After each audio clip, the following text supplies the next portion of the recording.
I'm flying an SR-22T G7 from Columbia, South Carolina to Portland, Maine. There's some icing considerations that we need to figure out. Quick look at the weather. Under the classic radar, you're going to see quite a bit of winter weather going through. We're going to have to figure out how to deal with that exactly and figure out what the icing looks like along the way up. Looking over here at my AirMets, SigMets Center Weather Advisories, if I click on ice, you'll see that there are some icing AirMets in the area. A base freezing level 6,000 in that area.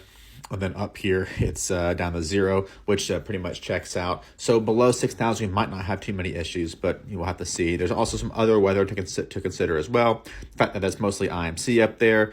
There's pretty much no convection in this area, at least convective SigMets, but there is some turbulence that we're going to have to look at. But getting rid of all that, going back to here and here, looking at our icing for the U.S., there's a lot of stuff going on that we're going to have to look at and see, hey, how can we make this work?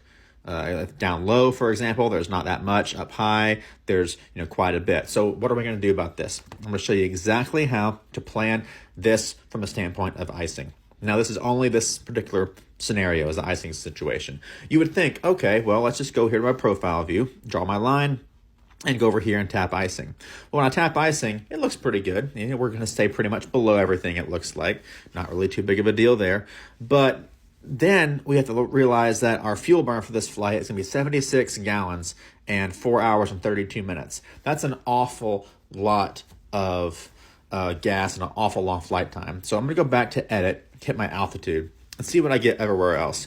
So if I fly at 5,000 feet, which keeps me below everything, I have a 4-knot tailwind, and I have 4 hours and 33 minutes of flight time.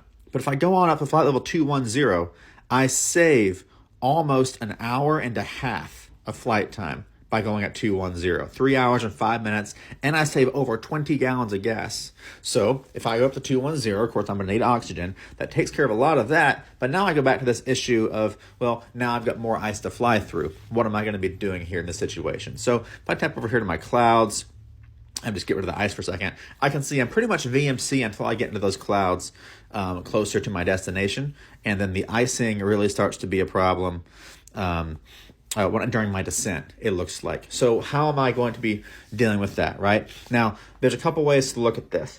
The first way is just to fly the flight at 210 and then turn on my TKS fluid for my weeping wing when I am approaching top of descent or before I get into any visible moisture, because if you turn it on afterwards, it's not going to shed off any of the ice. And it's only really good for light, maybe some occasional moderate icing.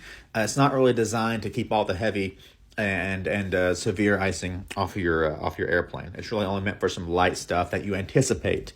So the trick with TKS is you have to turn it on before you need it, but you only got so much fluid, right? So what you could do is fly the majority of this flight at 210, and then maybe start your descent, say, somewhere around here in this area, as opposed to this area. That way you can stay out of this big chunky stuff over here and be able to fly maybe through the lighter stuff over here. So looking at my destination, 760 miles after departure, and the place I want to be below the icing is say right here, 460. So that's about 300 miles I want to be down by. So what I'll do is I'll go to edit, and then I'm going to go down to my waypoint here for my destination, a long track offset, 300 miles beforehand. Where does that put me?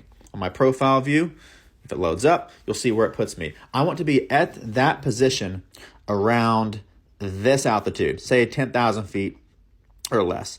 If I want to be below the icing that's over here on the right-hand side, I might bring it all the way down to, say, 7,000 or something like that. Let's say I want to be there at 7,000. So what I'll do, back to 210, is go to my edit page, tap on my waypoint, and hit select altitude, and I'm going to say cross at 7,000. And when I do that, hit profile, now it puts in a new top of descent for me based off of that point, and it helps me kind of fly through this little gap in the ice right here, which is going to have a less chance of being icing that I might not want to be dealing with, while still getting me the best of both worlds. I get the tailwinds of being up high over here, and then I get the benefit of not being in the ice very much over here and during my descent. And then going into Portland, I'm pretty much below all the funky stuff. If I need to go down to 5,000, the terrain will allow for that as well. But this is how I'm able to use ForeFlight to plan around icing during these winter months in my Cirrus SR22T